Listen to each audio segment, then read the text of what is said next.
maganda sa katawan Ay, ng yung tao. buntagon. Marami itong likido. Mag-ano tayo ngayon? Hinaan mo na yan? Lumalaki na naman ito ngayon.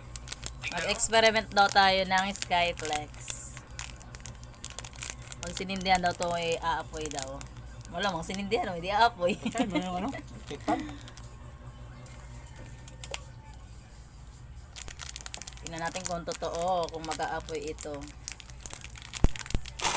Sabi ko naman, ito yung dapat kainin kapag ano, para anti-ulcer. Ay, ulcer. Anti-ulcer daw. Lastik oh. Gamitin. Ay, mga pagkain niya, wala na talagang ano. Wala nang safe. Ika nga. Pwede na pang sugnod. Yan pala pandingas eh. Ito, pandingas oh. Oh, walang edit yan. Ba't na ano? Ito pala pandingas oh. May patay-patay. Sis. Pansugba. Kusog pa mo ko ano. Pwede na makalutag itlogan eh.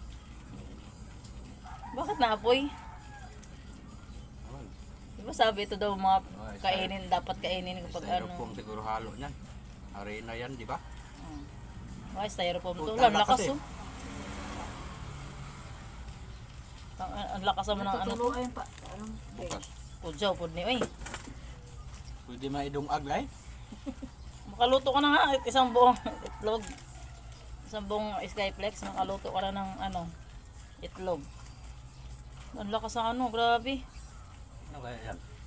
Ano kayang ano nito, recipe? Bakit ganito kalakas yung apoy nito? Skyflex.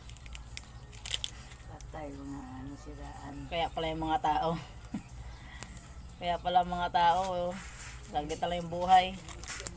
Hindi ako naninira sa Skyflex sa atin. Nag-experiment lang kami ngayon. Iwas-iwas tayo sa kaya sa Skyflex. Ano na siya, parang ano? Parang plastic din.